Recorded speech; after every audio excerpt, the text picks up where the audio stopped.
Bueno, para hacer el cierre de la unidad 1, hoy vamos a ver un poquito la historia de la psicología, las corrientes psicológicas en la época contemporánea, y vamos de esta manera a cerrar con los temas más importantes que estuvimos viendo hasta ahora, que tienen que ver con la unidad 1. Historia de la psicología, vamos a ver todos los supuestos, las raíces, las bases, cómo nosotros logramos que la psicología se constituya, digamos, en la ciencia que se constituyó y fue dando razones o fue explicando cómo logramos tener hoy esta situación, ¿sí? Bien, vamos a ir viendo las primeras las primeras cuestiones que van a dar lugar, cuestiones, hablo de las Ah, sí. doctrinas. Porque me aparecía Wi-Fi o datos móviles. La primera, la primera corriente que nosotros denominamos racionalismo en el siglo XVII, nosotros decimos que es una doctrina nociológicamente optimista, y esto tiene que ver con que solamente podemos conocer gracias a la razón. La razón puede conocer lo existente y efectivamente lo que conoce. Otra de las cuestiones importantes que hace el racionalismo es decir que todo lo existente nosotros lo podemos convertir en algo que puede ser observable y admitible a simple vista. Porque la matemática y la lógica tienen esa condición de poder hacer que nosotros podamos tener un acceso a este saber desde la razón. La razón es la única facultad estrictamente cognoscitiva. O sea, la razón es la única actividad que nos permite a nosotros acceder al conocimiento a través de algo que ellos van a llamar el racionalismo y nosotros vamos a denominar la cognición. La idea de Dios en Descartes es una idea importante. Si bien él rompe con lo que hasta ese momento se conocía como, como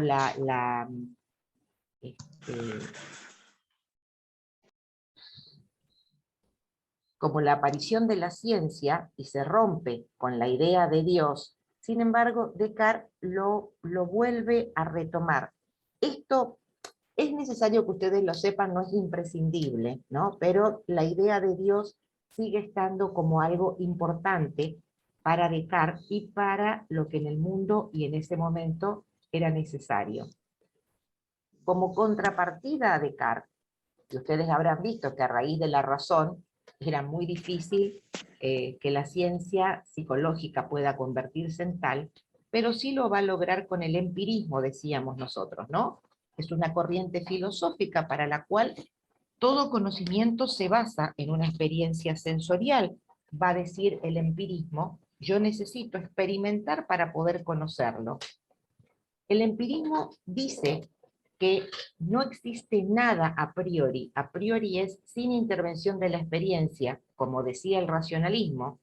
Yo, para que tenga una idea, necesito primero experimentarla, si no, no puede estar en mi cerebro. ¿Por qué? Y porque mi cerebro es una pizarra en blanco. Mi cerebro solamente va a registrar aquellas cosas que la experiencia me muestre. Yo no tengo nada dentro mío. Yo todo lo que sé, lo sé porque se ha incorporado desde afuera. Esto le va a dar posibilidad al empirismo que pueda tener su propia manera de pensar las ciencias y pueda decir por qué las ciencias fácticas o las ciencias que pueden ser susceptibles de ser experimentadas van a ser consideradas conocimiento científico. El siglo XIX va a prepararse para que empiecen a aparecer estas nuevas ideas o estas nuevas concepciones científicas. con quién se va a preparar. Va a empezar a ponerse toda la fuerza y el acento en lo que nosotros conocimos como la primera ruptura que va a hacer la psicología con la filosofía, ¿sí? Por eso hablamos de epistemología. La psicología rompe como concepto de estudio del alma con la filosofía y se erige como disciplina científica. Ahora, las ciencias que van a empezar a tener valor e importancia, que hasta ese momento no lo tenían, eran la fisiología, la neurología, la psicofísica y la biología. Estas ciencias que de alguna manera, o estas disciplinas, que no eran consideradas científicas, por todos los avances que la ciencia va teniendo y la posibilidad que el empirismo le da, empiezan a convertirse o a ser denominadas como un saber científico. Es así que la filosofía, para la filosofía empirista, el alma no significa nada, ¿sí? En el siglo XIX, sobre todo, y con la aparición de estas primeras corrientes epistemológicas y las primeras escuelas psicológicas, vamos a romper totalmente con la idea de la psicología como estudio del alma. ¿Cuáles son las grandes escuelas psicológicas que nosotros vamos a trabajar, sobre todo hoy? Las que se denominan conductismo, psicoanálisis, gestalt y cognitivismo. Estas son las 4 grandes escuelas. Vamos a poner más el acento en el conductismo, en la gestalt y el psicoanálisis. Pero ¿cuándo nosotros vamos a identificar el surgimiento o el nacimiento de la psicología como conocimiento científico? Lo vamos a identificar en Alemania con Wundt, Wilhelm Wundt, 1832-1920. Él va a ser considerado el padre de la psicología experimental. Él va a ser el creador del primer laboratorio en Alemania, específicamente en Leipzig.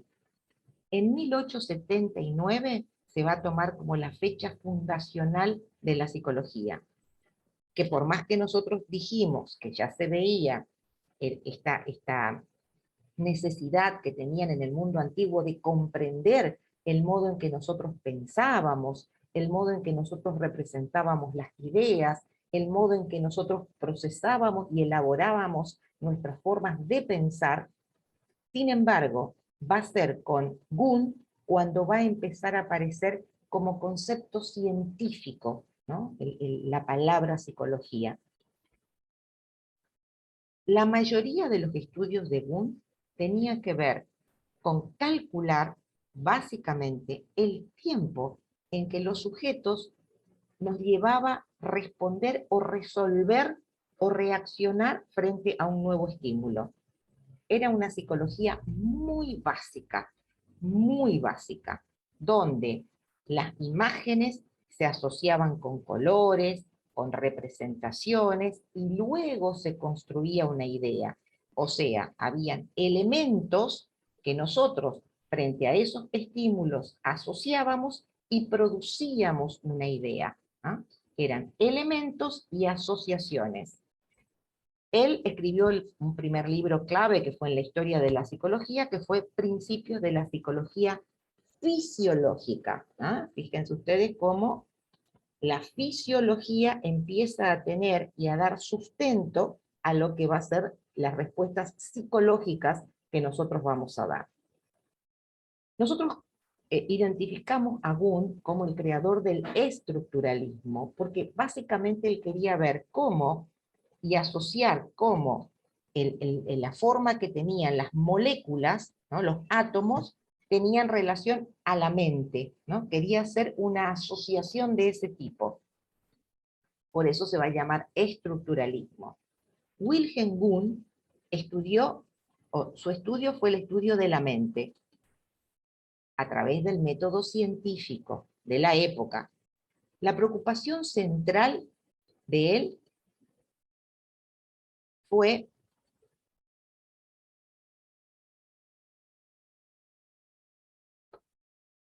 usar los métodos que usaba hasta ese momento las ciencias naturales para tratar de comprender a la mente humana. Eso es lo que pretendía hacer, ¿no? Entonces, las leyes naturales, bajo un determinado, en un laboratorio, bajo determinadas condiciones, se podía saber o se podía advertir qué estaba procesando o qué estaba sabiendo. Lo que ellos trataban de hacer era tomar unidades básicas del pensamiento a partir de estímulos sensoriales y descubrir qué es lo que está, cómo nosotros procesábamos y podíamos denominar a determinado objeto. Unidad básica del pensamiento, ¿sí? Por ejemplo, tenemos la imagen de la banana. Vemos que es una fruta que se pela y se come. Concretamente lo tenemos a eso. La unidad básica es que es un objeto largo y amarillo. Por eso nosotros decimos que esta corriente es elementalista, porque las imágenes asociadas con la fruta, con la unidad básica de cómo es el objeto, dice Boone que nosotros asociamos y damos una idea de lo que estamos hablando. Por eso él va a decir, o van a decir, que Boone lo que trata de hacer es, y su teoría es elementalista y asociacionista. ¿Qué método usa él? La introspección. Los sujetos sometidos a estas experiencias, a través de la introspección, que era el relato de lo que acontecía o lo que sucedía, decían lo que el objeto era. Se hacía a través de la medición, de la experimentación. Es importante porque la psicología se instala como ciencia y el método tiene que ser experimental y en laboratorio. Por eso esta imagen acá, ¿no? La imagen de Boone en un laboratorio, justamente donde él llevaba adelante todas sus experiencias, ¿sí? ¿Cuál era, digamos, la base? ¿Por qué decimos que eran experiencias del observador y era elementalista? Porque ellos tenían como cosas separadas la imagen, la sensación que me experimentaba y el registro que yo tenía. Eran elementos que se iban asociando para que yo tenga determinada idea con respecto a algo. Por lo tanto, el estructuralismo. El método que emplean las investigaciones es la introspección analítica. Yo hago un autoexamen de los propios procesos emocionales y qué me está pasando en ese momento a mí, ¿no? Y yo digo qué me está pasando a mí. Por eso es la introspección analítica. ¿Qué va a estudiar él? ¿Cuál va a ser su objeto de estudio? Es la conciencia. Yo conscientemente, siendo capaz de unir estos elementos a través de la asociación y dar la idea de lo que está pasando. Por eso el estructuralismo se fundamenta en el elementalismo y el asociacionismo. La mente humana no es algo sustancial, es un proceso, ¿sí? Yo como mente es un proceso porque lo que hago es unir los elementos, los asocio y produzco algo. Los elementos simples sobre los que descansa la mente son la sensación, el sentimiento y la imagen. Esas tres condiciones tienen que darse para que yo pueda producir un conocimiento. El estructuralismo dice que al basarse en esta introspección como método de investigación, no dispuso de suficiente confianza. Esta misma manera de hacer las cosas le restó confianza en las nuevas corrientes, o que tuvieron las nuevas corrientes o escuelas psicológicas, en cuanto a la validez que tenía el estructuralismo. Pero nosotros lo rescatamos, aunque sea muy básico y elemental, lo rescatamos porque se entiende que ahí podemos ver el hito o mojón para el surgimiento de la psicología como ciencia. Por eso rescatamos nosotros en psicología general el estructuralismo y lo rescatamos a Boone, por decirle de alguna manera, porque si bien esto se cae, no puede ser sostenido, porque las teorías se caen, decimos nosotros, cuando aparecen nuevos descubrimientos que la ponen en duda y que la hacen insostenible, ¿sí? Entonces ahí se produce una modificación que explica que cuando nosotros veíamos las características que tiene el conocimiento científico, decíamos, una de esas características era que el conocimiento científico es provisorio, porque donde aparece algo que pone en jaque o en duda los saberes que hasta ese momento se tienen, se cae, ¿no? Bien.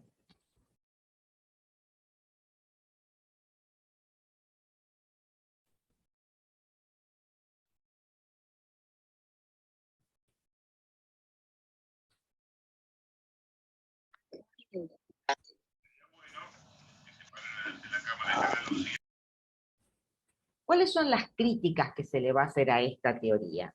La principal crítica que va a tener es el método. La introspección es poco objetivo, no es sostenible. Y van a tener fundamentalmente de los funcionalistas y de la Gestalt, ¿no? Por ejemplo, de los funcionalistas, Titchener, que era el representante, tenía interés en la mente, pero quería saber la función de la mente y no quedarse meramente en los elementos que la componen. Para la Gestalt, que es la otra teoría, la teoría de la buena forma, decía que sí, para el estructuralismo lo que había que hacer era sumar elementos. La Gestalt decía, la suma de elementos no me da el todo. El todo es más que la suma de las partes, ¿sí? O sea, cuando yo miro esto, digo lápiz. Yo no separo la madera por un lado, el, la mina por otro lado, la escritura por otro lado. Yo miro como un todo. Si yo tengo solamente la madera, no tengo el lápiz, ¿sí? Si yo tengo solamente la escritura, no tengo el lápiz. Si yo tengo solamente la mina, no tengo el lápiz.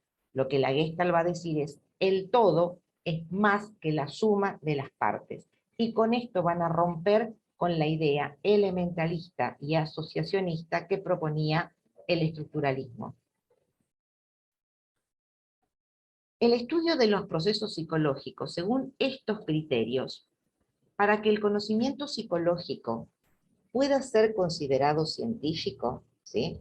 A partir de este momento y con las nuevas escuelas que vamos a conversar, primero debemos partir de la observación de los hechos. Esos hechos tienen que estar englobados en leyes.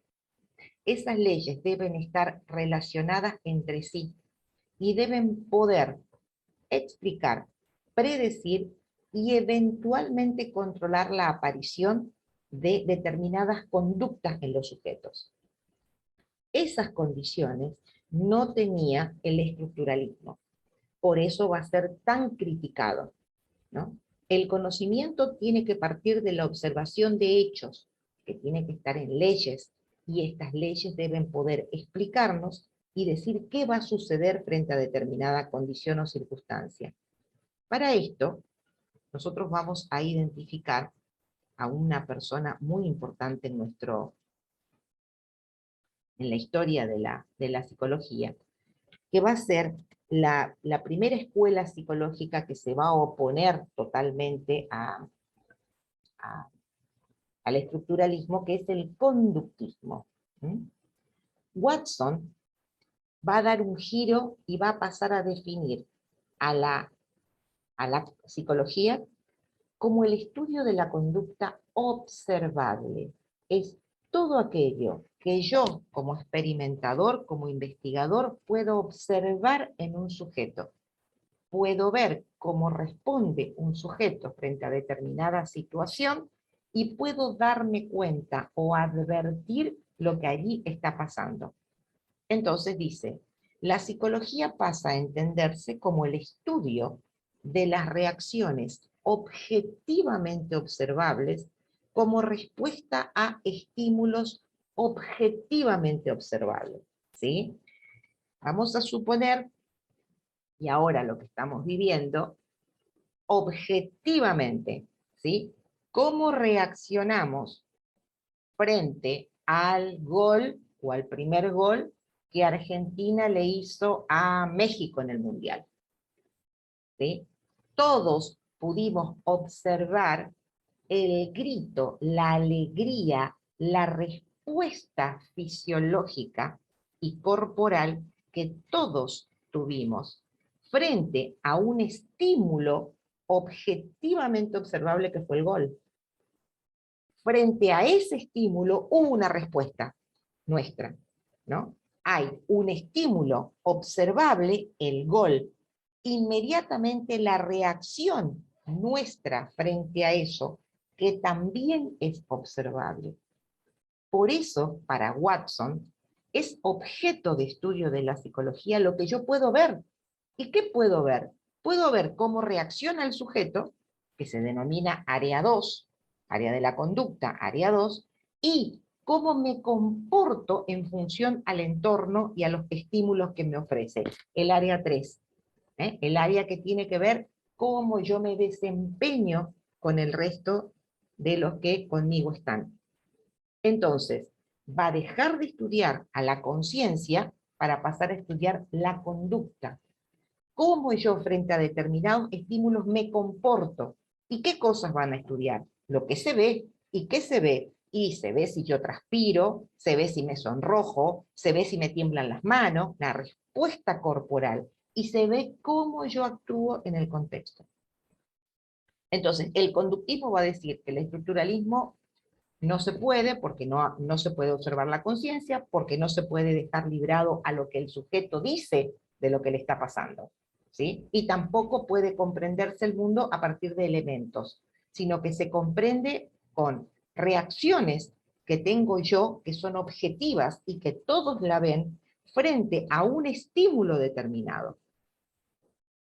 Por ejemplo, ¿los mexicanos reaccionaron igual que nosotros con ese primer gol? No. Calculo que me están diciendo que no, ¿no?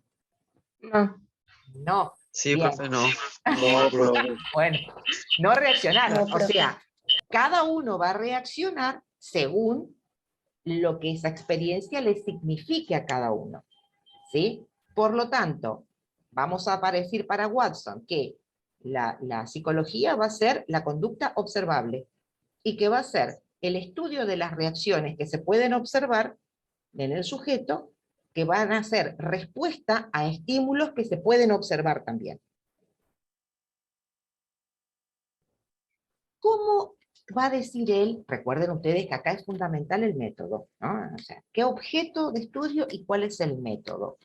El método que va a utilizar Watson para tratar de identificar cuál es el estímulo, la conducta que yo tengo frente a un estímulo que se me ofrece, y va a tomar el ejemplo o la reflexología, el ejemplo del método del reflejo condicionado de Pavlov.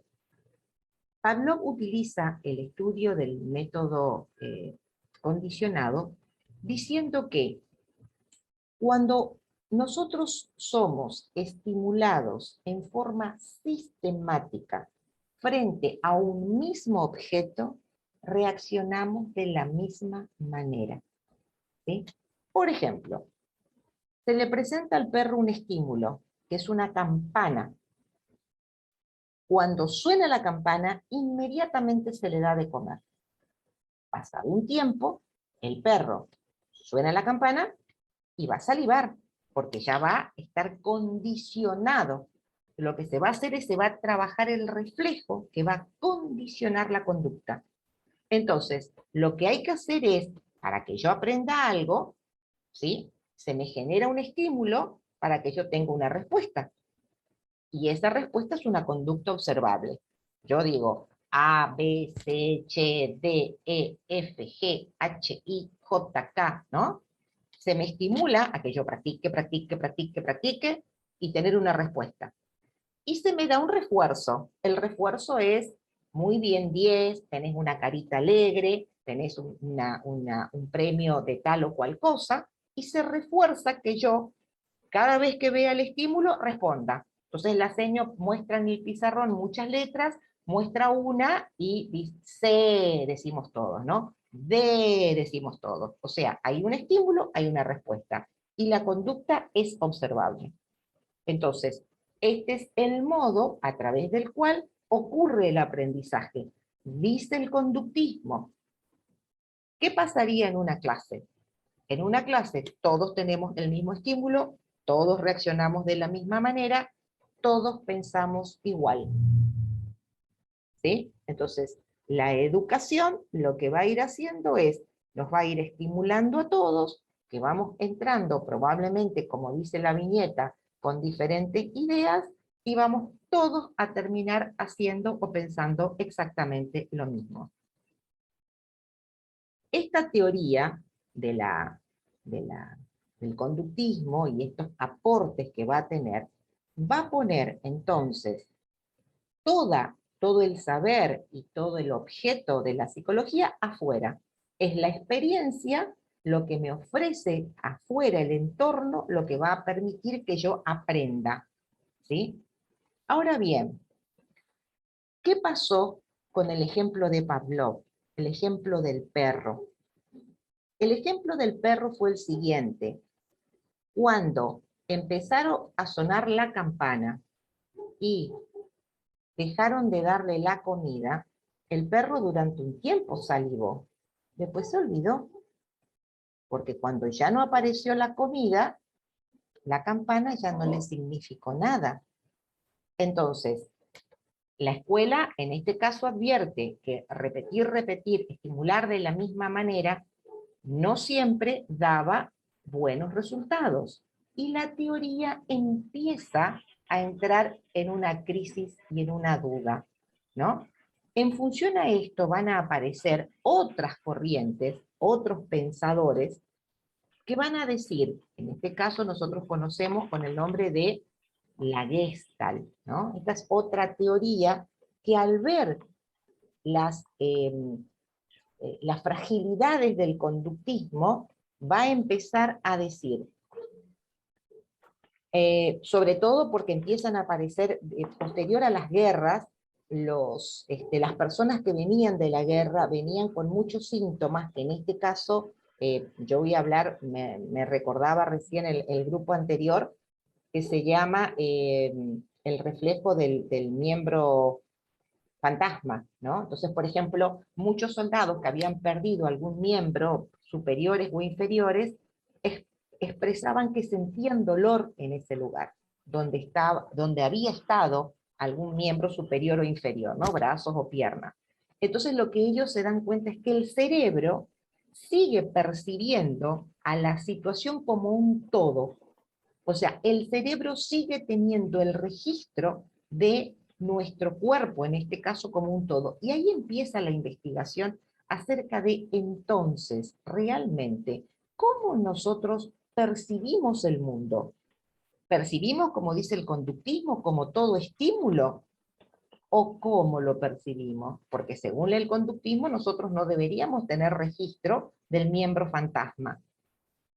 Y van a empezar a armar en función a esto una nueva teoría. En este caso los autores, o los autores principales son Bertenberg, Kafka y Kohler, que van a construir este concepto de Gestalt. Gestalt quiere decir, es una teoría que representa la buena forma. La buena forma quiere decir que nosotros, los seres humanos, tenemos tendencia a percibir la realidad objetiva con buena forma. O sea, tratamos de encontrar dentro de todo lo que estamos viendo y lo que nos rodea, darle un nombre y una organización. La teoría de la Gestalt nace en Alemania en 1912, los representantes son Bertenberg, Kafka y Kohler. La Gestalt quiere decir teoría de la buena forma, y dice que la mente es activa porque busca significados ante estímulos externos. Ya no es el estímulo el que me dice lo que es, ya es mi mente la que busca entender o busca ver qué es lo que está pasando afuera. ¿Se entiende la diferencia? Ya no está en el afuera, está en el adentro. ¿Eh? Por lo tanto, cada uno de nosotros, cada individuo, va a interpretar las cosas del mundo según sus conocimientos previos, según sus intereses, según sus estados de ánimo. Por lo tanto, lo que nosotros conocemos no va a ser igualito para todos. Va a ser en función a lo que yo sepa de lo que las cosas pueden ser. Esa es la diferencia fundamental que va a tener esta escuela de la Gestalt con el conductismo. Sí, recuerden ustedes que si quieren pueden levantar la manito y yo paro. ¿Eh? Va a enunciar algunas leyes para poder comprender esto. Una de las leyes, de lo que recién explicaba, es la ley de cierre.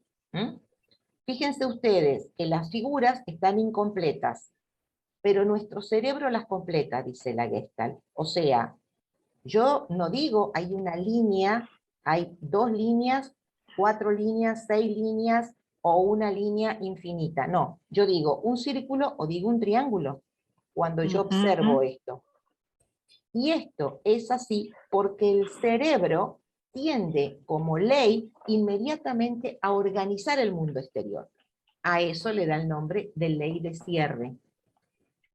Otra ley es la ley de la proximidad.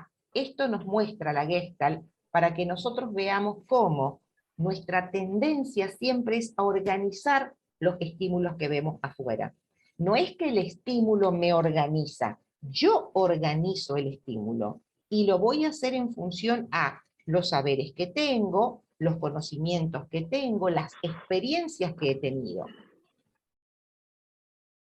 Pero toda representación, toda experiencia que nosotros tenemos, tiene 2 características importantes, que son la figura y el fondo. Eso quiere decir, todo lo que nosotros estamos observando tiene algo que para nosotros es importante, que es la figura, y algo que es secundario, que es el fondo. Según lo que a nosotros nos importe, dentro de lo que estamos mirando, algo va a ser figura o va a ser fondo. Por ejemplo, si para ustedes en este momento es importante mirarme a mí para ver cómo yo estoy explicando esto, yo soy la figura, ¿sí? Si ustedes están queriendo tomar nota de lo que la diapositiva dice y copiar lo que dice ahí, yo desaparezco de la figura y es la diapositiva la que se convierte en figura. Nosotros todo el tiempo estamos haciendo eso. Y eso tiene que ver con dónde nosotros ponemos la importancia en las cosas, el saber que tenemos en relación a eso y la fuerza que le podemos poner a una cosa o a la otra. Por eso, otra de las leyes importantes es la figura y fondo. Ahora me gustaría que alguien, para corroborar esto, a ver si podemos, lea lo que dice acá. ¿Puedo, profe? Sí, por favor. Según un estudio de una universidad inglesa, no importa el orden en que las letras están escritas.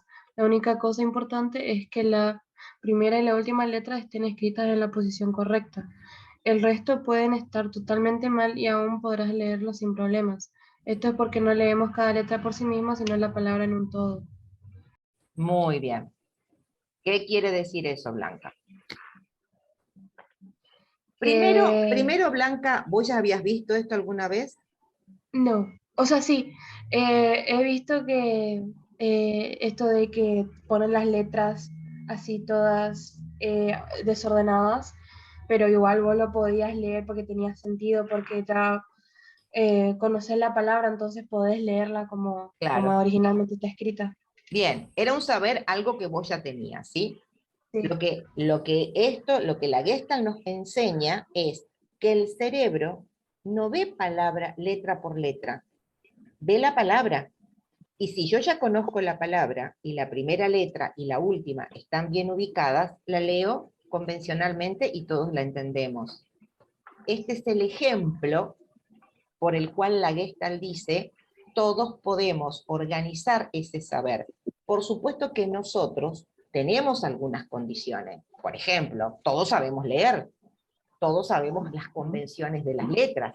Si uno le muestra esto a un niño de 3 años, no va a poder leer. Si uno le muestra esto a un niño que está aprendiendo a leer, va a decir, esto no se puede leer, ¿sí? Porque él todavía está haciendo probablemente otro proceso. Pero para nosotros esto es una totalidad y no tenemos ningún problema en comprender todo lo que dice acá. ¿Se entiende? Entonces, el niño de 4 o 5 años que puede conocer alguna letra suelta, su saber previo no le va a permitir la comprensión que recién tuvimos nosotros. Por eso la Gestalt va a decir, yo voy a poder organizar el mundo, pero en la medida en que yo tenga saberes previos que me permitan a mí hacerlo. Bien, en la vida diaria la Gestalt es muy importante, ¿sí? Y es muy importante porque, fíjense ustedes, lo utilizan, la mayoría de los publicistas la utilizan, ¿no? Nosotros podemos recordar fácilmente cuando vemos algún cartel de alguna publicidad que tenga alguna imagen que nos llama la atención, o una letra, por ejemplo, que está mal ubicada, inmediatamente nuestro cerebro, al ver el error, por decirlo de alguna manera, lo registra y lo recuerda. Por eso decimos que los publicistas la utilizan, porque saben perfectamente que nosotros vemos un logo de esas, con esas características, o pasamos por un lugar que tenga esa irregularidad, y lo vamos a recordar siempre. Lo vamos a recordar siempre porque nos queda a nosotros la experiencia de algo que no está del todo bien hecho, o como nosotros esperamos que esté hecho. Bueno, hay infinidad de ejemplos al respecto de publicidades donde tienen o un logo con algo en particular, o una letra mal escrita, o recién en el grupo me decían que había un lugar donde el cartel estaba al revés, entonces como que era difícil no recordarlo, ¿no? Era muy fácilmente recordable por eso. Así que bueno, dice, todos estos principios han sido utilizados por los artistas y comunicadores, son utilizados actualmente por los publicistas en sus mensajes con la idea de captar la atención del receptor. ¿Sí? Entonces, en la escuela, ¿ah? Así como veíamos el conductismo cuando fue a la escuela, ¿qué pasó con la Gestalt? Para la Gestalt, así como para el conductismo la importancia era el estímulo externo, para la Gestalt va a ser el significado que yo le puedo dar a algo, yo como alumno, y que este va a ser una reestructuración significativa, ¿sí? Porque quien lleva adelante ese aprendizaje es el propio sujeto. Entonces soy yo, ya no es que todos vamos a responder de la misma manera. Cada uno, según las experiencias, las vivencias que haya tenido, va a poder aprender o comprender algo según lo que el saber previo que cada uno tenga. Y las experiencias, básicamente, no hay que ofrecerle al alumno elementos aislados, ¿no? Letras aisladas. Hay que ofrecerle una palabra como su nombre, que sea algo significativo, y que de ese modo vamos a favorecer que lo pueda aprender más rápidamente. Esas son algunas de las cuestiones que la Gestalt nos ofreció para que en la escuela nosotros podamos usarlo para promover mejores aprendizajes. Lo que se le cuestionó estaba más relacionado con algunas experiencias empíricas que no eran las suficientes para poder dar cuenta de las leyes. Después, como que la Gestalt ponía mucho el acento en la percepción como lo importante para que era igual que aprender. Si yo percibo bien, yo aprendo, ¿no? Y ese isomorfismo se llama, o sea, darle la misma importancia a las dos experiencias no podía ser. Aprender es otra cosa, porque para aprender yo tengo que interactuar con el objeto, tengo que hacer muchas otras cosas más que solamente observarlo, ¿no? Para que yo aprenda a manejar, yo necesito no solo conocer el funcionamiento del auto, no solo conocer las leyes del tránsito, necesito subir al auto, necesito poner en primera, poner en segunda, manejar manejar el freno, manejar el embrague, saber cómo debo, o sea, tengo que actuar sobre la situación. No es que solamente porque lo veo yo voy a saber manejar. Entonces, lo que van a decir los detractores de la Gestalt es que yo necesito mucho más que solamente esto que planteaba como para poder saberlo. ¿Sí? Entonces, esas son algunas situaciones que se le cuestiona a la Gestalt como para decir, bueno, ¿por qué no fue totalmente aceptado? ¿No? Bien, otra de las cuestiones que es importante, acá que va a ser como la tercera, en este caso escuela que nosotros estamos por ver en este momento, está relacionada con alguien que es Sigmund Freud, que va a empezar a cuestionar, ¿no? Por los descubrimientos que él va haciendo dentro de su profesión, esto de saber si era lo que estaba afuera lo que me enfermaba o lo que estaba en mi cerebro solamente lo que me enfermaba. ¿Por qué hablo de enfermedad en este punto? Porque Freud es médico, es neurólogo, y lo que él buscaba, y lo primero que él empezó a investigar son los trastornos mentales de las personas.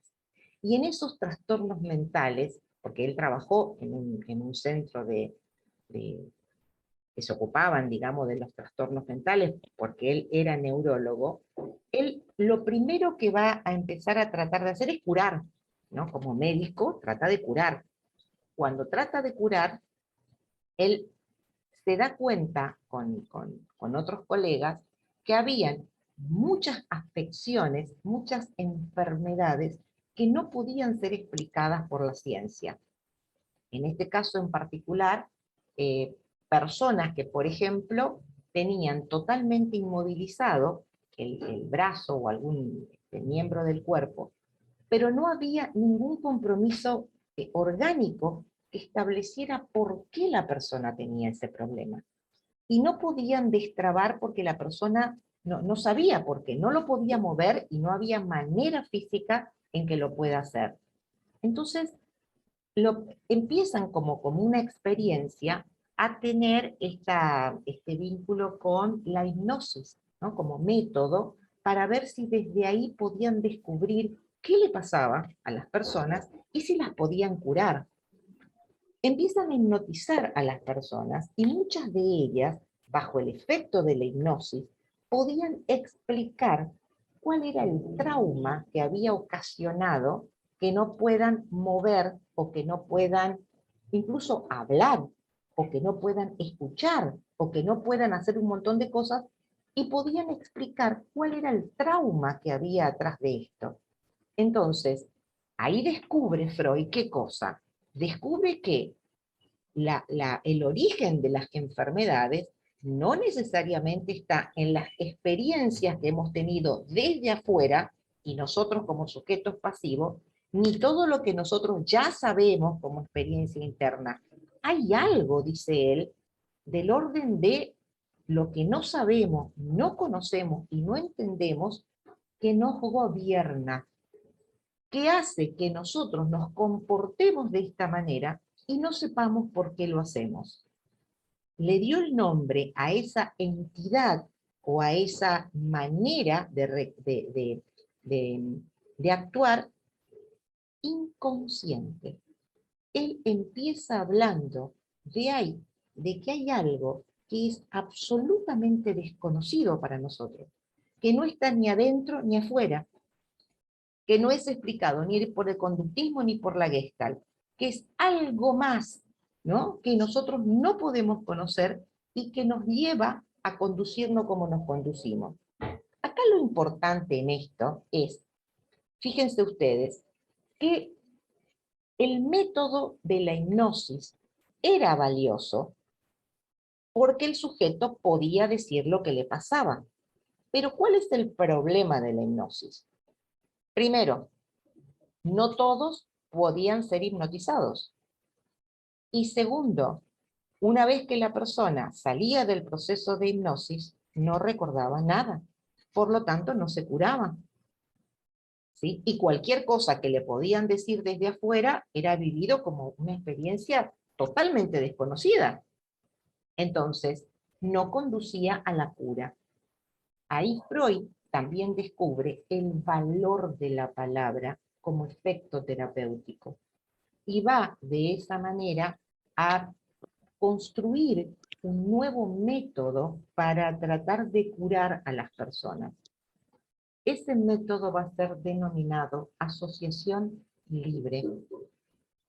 Y es el método, como lo que estamos viendo acá, donde el terapeuta se pone a espaldas del paciente y trata de que el paciente realice a través de un relato cómo lo pueda hacer, desde dónde lo pueda hacer, y llevado por el terapeuta a tratar de descubrir las razones por las cuales constituye este trauma o esta enfermedad, y conducirlo a la cura. Esta imagen es una imagen que yo la tomé de una película que se llama El método peligroso, que se las sugiero y se las recomiendo como parte, digamos, del enriquecimiento personal, que la pueden encontrar en YouTube, que está, digamos, por escena, o está toda la película completa, que en este caso muestra la historia de Jung, que es un discípulo de Freud, que luego lo deja. Ese personaje hace la historia de él, de Jung, y ella es la actriz protagonista, que muestra un cuadro histérico importante, con un trastorno de la corporal, digamos, de limitaciones corporales. Es una historia real. Ella luego va a ser una psicoanalista muy importante. Muere, la matan, pues son judíos, así que en Alemania, digamos, no pudo sobrevivir a la Segunda Guerra Mundial, y bueno, al fanatismo del momento y a la persecución a la que fueron sometidos, ¿no?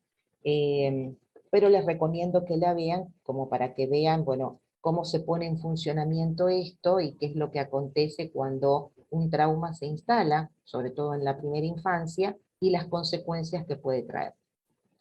Profe, ¿Sí? ¿cómo se llama la película? Se llama El método. Ok, escuelas psicológicas en la modernidad. ¿Ah? Una cuestión donde vamos a poner así como una ruptura, y la vamos a llamar ruptura porque es la primera gran ruptura que se produce, donde la psicología como ciencia rompe con la idea de la psicología como estudio del alma, ¿sí? A partir de la modernidad, la psicología como estudio del alma deja de tener validez en el mundo de la psicología. Se rompe definitivamente, y por eso nosotros vamos a hablar de la primera ruptura que hace la psicología. La primera ruptura va a ser con la filosofía, y va a ser con el concepto del estudio del alma. ¿Sí? Bien. Vimos que la primera corriente, o por lo menos donde nosotros vamos a instalar la idea del surgimiento de la psicología como ciencia, y va a ser gracias a lo que el empirismo propone, el surgimiento de la psicología experimental, con Wilhelm Wundt, ¿sí? O el estructuralismo. Tiene como objetivo primordial analizar los contenidos de la conciencia, porque él quiere descubrir la mente, ¿no? Hace una asociación entre átomo y mente. Entonces, intenta ver qué relación existen entre estos para decir, vamos a estudiar la conciencia, a ver qué hay adentro de ella.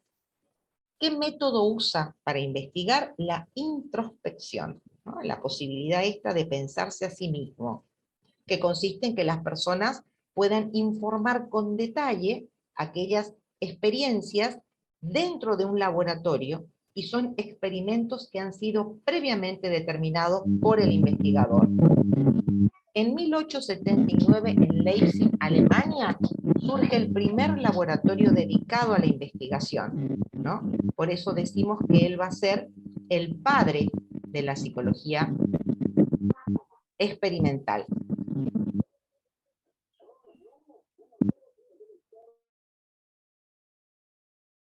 La segunda gran escuela que se opone al estructuralismo va a ser el conductismo, o behaviorismo, tenía que ver con el comportamiento, está Watson, es aquella orientación psicológica que afirma que el objeto de la psicología es el estudio de la conducta del sujeto. El representante es Watson, el objeto de estudio es la conducta observable, y el método es la reflexología, el perro de Pavlov, ¿recuerdan? La tercera, que se va a oponer al conductismo y va a decir que el objeto del conocimiento no está puesto afuera, está al interior del sujeto, va a ser la psicología de la buena forma o Gestalt. En la primera década del siglo XX, sus representantes son Kohler, Bertenmeer y Kafka. El objeto de estudio es la percepción, ¿no? Ellos dicen que yo conozco el mundo cuando lo percibo y lo organizo, y el método va a ser la introspección. ¿Qué es la Gestalt? La Gestalt es una palabra alemana que quiere decir forma o figura. Es una escuela psicológica que permite interpretar a los fenómenos como unidades organizadas, estructuradas, más que como agregados de distintos datos sensoriales. Rompe totalmente con el estructuralismo. Ya no hay elementos, hay un todo y yo percibo un todo, ¿no? La Gestalt va a aportar muchísimo a los nuevos conceptos de aprendizaje, de memoria, pensamiento, personalidad y motivación. Y nos va a dar leyes que nos va a permitir comprender cómo nosotros funcionamos, cómo nos acercamos al mundo y cómo lo comprendemos. Una de esas leyes es figura-fondo, que es una totalidad o una Gestalt. Lo que sostiene es que cuando nosotros observamos algo, esto tiene una figura y un fondo. Según lo que yo, por mis experiencias previas, conozca de la situación, voy a poder ver una, la otra o ambas. Acá puedo ver un árbol, y ahí mi figura es el árbol y los pájaros, y el fondo va a ser la imagen de estos dos animales. Cuando pongo mi atención en los animales, la figura del árbol desaparece y se convierte en fondo. Esa es la ley figura-fondo. La ley de la buena forma es, el cerebro intenta organizar lo que está viendo, ¿no? Esto incluye el sentido de perspectiva, volumen, profundidad, etc. Acá nosotros podemos ver, esto es un elefante, y podemos decir rápidamente que tiene 4 patas.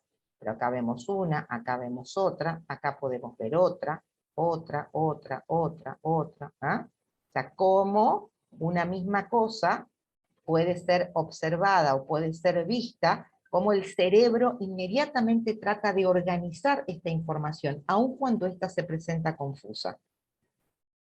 La ley del contraste, cuando nosotros observamos algo y hay algo que lo contrasta, inmediatamente podemos ver qué va a resaltar entre uno y otro, ¿no? Yo tengo acá 2 imágenes, inmediatamente veo que esta es más grande y le puedo dar un nombre, la puedo organizar, esta es más grande, esta es más pequeña.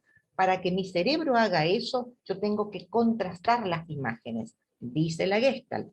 Lo mismo con la figura de la derecha, ¿no? Yo puedo decir qué forma tiene uno o qué forma tiene el otro, porque lo puedo contrastar. Otra de las leyes es la ley de la proximidad. El cerebro tiende a agrupar los elementos basándose en la distancia. Por ejemplo, si yo percibo rápidamente de lejos esto, digo, es el dibujo de un ratón. Si me detengo en los elementos, puedo ver que son trozos de quesos que mi cerebro va asociando y los va organizando de tal forma que puedo percibir como un todo al ratón. Y sin embargo, es un conjunto de quesos, ¿no? Ahora, esta posibilidad que yo tengo de percibir a todos como parte de la misma unidad es lo que permite mi cerebro. Estas son algunas de las leyes de la Gestalt: proximidad, figura y fondo, de la experiencia, del cierre, del contraste, de la simetría, la simplicidad y la inclusividad, que demuestran cómo el cerebro pretende o busca compartir una experiencia de todo cuando percibe partes de algo. Y cómo en la Gestalt va a decir que el cerebro organiza esta información para que nosotros tengamos una visión armónica de lo que sucede en el mundo. La última es el psicoanálisis, ¿sí? Ya vimos por qué Freud va a despegar de estas corrientes importantes y va a decir, no, no existe nada ni dentro ni fuera.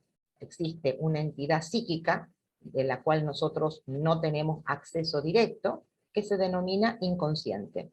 ¿Cómo vamos a acceder a él? A través de la asociación libre, ¿no? El psicoanálisis. Ahí vemos la imagen de Freud de espaldas, con la persona, digamos, acostada o recostada en un diván, y llevando adelante el método de la asociación libre. Estas serían el estructuralismo como el origen de la psicología y las tres grandes escuelas. Ahora bien, acá dice, colocar al margen de cada oración verdadero o falso. Esto es una actividad para que ustedes puedan revisar si las cosas que hemos visto, los temas que hemos visto hoy, han quedado lo suficientemente claros o necesitamos como volver a revisar algo, ¿no? Dice, las escuelas psicológicas son grandes teorías que han influido durante determinado periodo de tiempo. ¿Es verdadero o falso? ¿Verdadero? Es verdadero, ¿sí? Dice la segunda parte de la consigna, volver a redactar el predicado de aquellas que considere falso. La próxima dice, el conductismo tiene como objeto de estudio la percepción. La consigna pregunta si eso es verdadero o falso.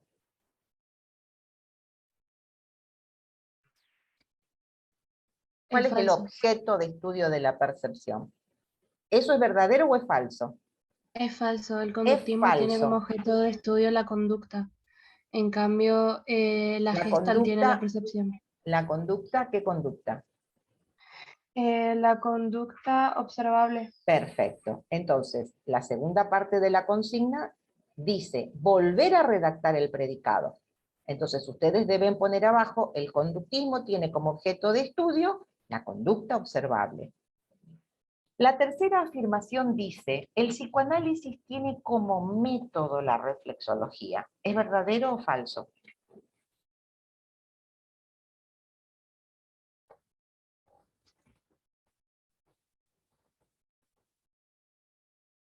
El psicoanálisis tiene como objeto de estudio a la reflexología. ¿Es verdadero o falso?